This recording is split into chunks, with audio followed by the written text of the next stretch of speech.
Dr. Kavita Patidar.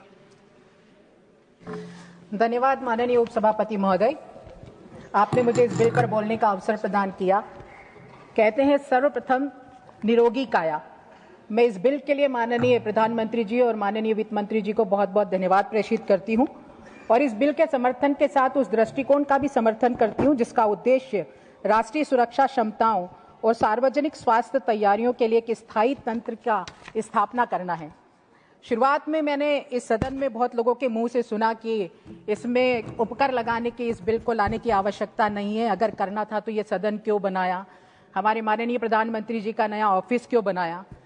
कैसी विडंबना है माननीय उपसभापति महोदय, दशकों तक जिन लोगों ने इस देश के खजाने को घोटालों के माध्यम से लूटने का काम किया वो आज हमें इकोनॉमिक्स पढ़ा रहे हैं।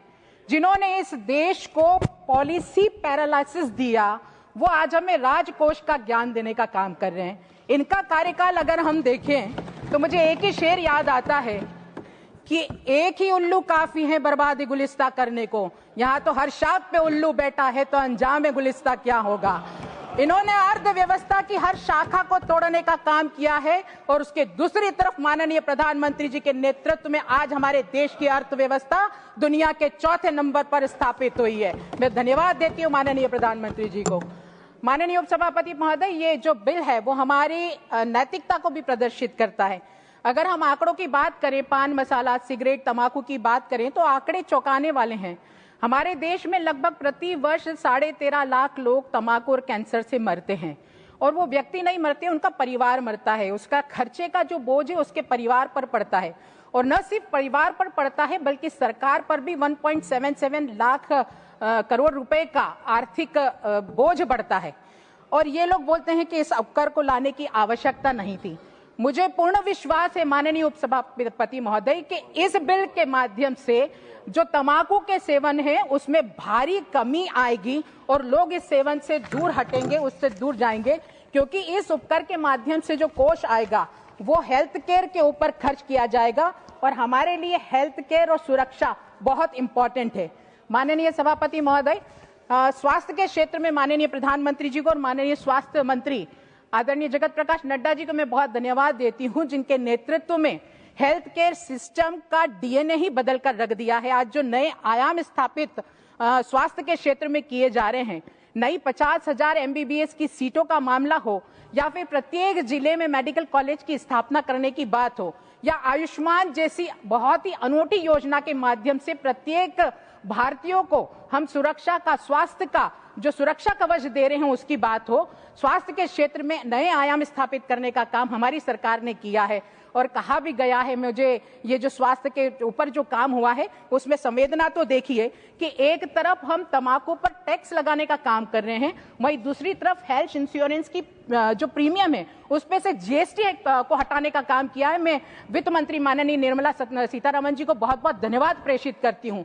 और मुझे एक कवि की फिर वो पंक्तियां याद आ रही है, हो गई है पीर पर्वत सी पिघलनी चाहिए, इस हिमालय से भी कोई गंगा निकलनी चाहिए। दर्द के पहाड़ को पिघलाने का काम किया है और उसका जो राहत स्रोत है वो इस बिल में नजर आता है।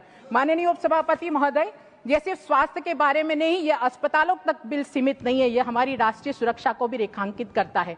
मैं सदन को थोड़ा सा पिछला मई में ले जाना चाहती हूँ। ऑपरेशन सिंदूर की मैं याद दिलवाना चाहती हूँ कि जब ऑपरेशन सिंदूर हुआ था और हमारी सेनाओं ने दुश्मनों के वायुयान को उड़ाया था, हमारे जो स्वदेशी ड्रोन हैं उन्होंने जो दुश्मनों के रडार को चकमा देने का काम किया था, जब हमने IMF से कोई परमिशन लेने का काम नहीं किया, हमने कोई विश्व बैंक से लोन लेने का काम नहीं किया, और वो इसलिए नहीं किया क्योंकि हम तैयार थे, हम आत्मनिर्भर थे। माननीय प्रधानमंत्री जी के नेतृत्व में डिफेंस के मामलों में पिछले 10 साल में हमने खोखले वादे नहीं किए बल्कि डिफेंस में ताकत के साथ काम किया और आज उसका ये परिणाम है कि कोई दुश्मन, क्योंकि ये राष्ट्रीय सुरक्षा की अभी लोग बात कर रहे थे, मैं इनको याद दिलाना चाहूंगी 2013 की वो बात, जब उनके समय पर चीफ आर्मी ने संसदीय समिति में खुद कहा था कि हमारे पास 10 दिन का भी युद्ध लड़ने का गोला बारूद नहीं है।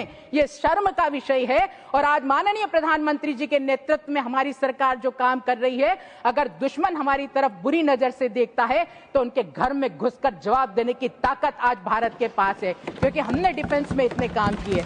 ये बिल माननीय उपसभापति महोदय हम सब जानते हैं कि स्वास्थ्य हमारे लिए बहुत जरूरी है और ये बिल उन नशीले पदार्थों पर उपकर लगाता है। उसके माध्यम से ऐसे नशीले पदार्थों का सेवन तो खत्म होगा ही, व्यक्ति स्वास्थ्य के प्रति सजग भी होंगे। मैं अभी जो बोल रहे थे कि आम आदमी के लिए क्या कहा, बहुत सारे लोगों ने मैं बोला, मैं यहाँ पे निर्मला सीतारमण जी बैठी हुई, मैं बताना चाहूंगी कि हमने कोऑपरेटिव टैक्स 30% से घटाकर 22% किया ताकि रोजगार आए। हमने इनकम टैक्स रिबेट रुपए 7 लाख और अब 12 लाख तक बढ़ाई। पिछले बजट में 1 लाख करोड़ सीधे मध्यम वर्ग के जेब में हम लोगों ने डाला और ये पैसा हमने जनता की जेब में दिया और उसका परिणाम ये हुआ, हमारा कोई खजाना खाली नहीं हुआ, बल्कि पिछले 10 साल में नेट डायरेक्ट टैक्स कलेक्शन 3 गुना बढ़ा है।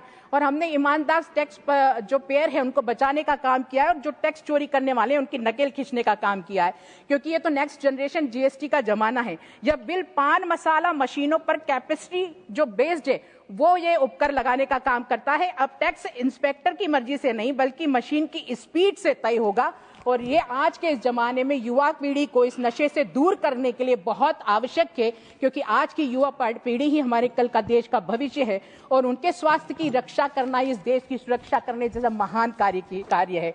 माननीय उपसभापति महोदय, ये उपकर केंद्र ने जबरदस्ती नहीं सौंपा है, यह फैसला जीएसटी काउंसिल की सहमति से तय हुआ है। तो मैं विपक्ष से पूछना चाहती हूं कि जब इनके राज्य सरकारों में जीएसटी के काउंसिल की बैठक हो रही थी, जब इनके क्या मंत्री सो रहे थे, उन्होंने सबने ये सहमति दी है और अब की सबकी सहमति के द्वारा ये उपकर लाया गया है, ये थोपा नहीं गया है। क्योंकि जब दुश्मन की जो गोले जब धरती पर छूटते, जब ये नहीं देखते कि नीचे किसकी सरकार है, वो भारत पर गिरते हैं और भारत की सुरक्षा का विषय हम सब का होना चाहिए। इसलिए इस बिल का समर्थन हम सब लोगों ने करना चाहिए। महोदय, सदन के सामने विकल्प शीशे की तरह साफ है। विपक्ष सिगरेट के पैकेट पर लिखी हुई कीमत के प्रति चिंतित है और हम अपने राष्ट्र की सुरक्षा के प्रति चिंतित है। विपक्ष इसको टैक्स के रूप में देख रहा है, बोझ के रूप में देख रहा है और हम भारत के प्रत्येक व्यक्ति के स्वास्थ्य की सुरक्षा कवच के रूप में देख रहे हैं, इसके भारत माता के कवच के रूप में देख रहे हैं। इसलिए ये बहुत अति आवश्यक है। माननीय सभापति महोदय, हमने उद्योगों को बढ़ावा दिया, हमने मध्यम वर्ग को टैक्स रिबेट दिया, हमने इंश्योरेंस से जीएसटी हटाया और अब हम इस बिल के माध्यम से हर सीमा पर खड़े हुए जवान और हर अस्पताल में लेटे हुए मरीज के लिए फंड सुरक्षित करने का काम कर रहे हैं। हम तत्परता के साथ, सजगता के साथ आने वाली विपत्तियों को लेकर तैयार होने की बात इस कर के माध्यम से कर रहे हैं, उपकर के माध्यम से कर रहे हैं। मुझे लगता है इस पर हम सब लोगों को केंद्र सरकार को धन्यवाद प्रेषित करना चाहिए, क्योंकि माननीय प्रधानमंत्री जी का जो संकल्प है 2047 तक पूर्ण विकसित भारत बनाने का, उसमें ये उपकर जो ये बिल है वो बहुत सहायक सिद्ध होगा। और वैसे भी हम माननीय प्रधानमंत्री जी कार्य प्रणाली से बहुत अच्छे से अवगत है, क्योंकि कहा ही गया है कि नस नस में तेज प्रवाह लिए, कुछ और नया उत्साह लिए, सच है विपत्ति जब आती है कायर को ही दहलाती है। सूरमा नहीं विचलित होते, क्षण एक नहीं धीरज खोते, विघ्नों को गले लगाते हैं, कांटों में भी राह बनाते हैं। ये कांटों में राह बनाने वाला ये बिल है जिसके माध्यम से हम देश की सुरक्षा को और मजबूत करेंगे, देश में लोगों के स्वास्थ्य को हम मजबूत कड़ी प्रदान करेंगे। मैं पूरे हृदय के साथ इस बिल का समर्थन करते हुए माननीय प्रधानमंत्री जी और माननीय वित्त मंत्री जी को बहुत बहुत धन्यवाद देते हुए अपनी वाणी को विराम देती हूँ। जय हिंद, जय भारत।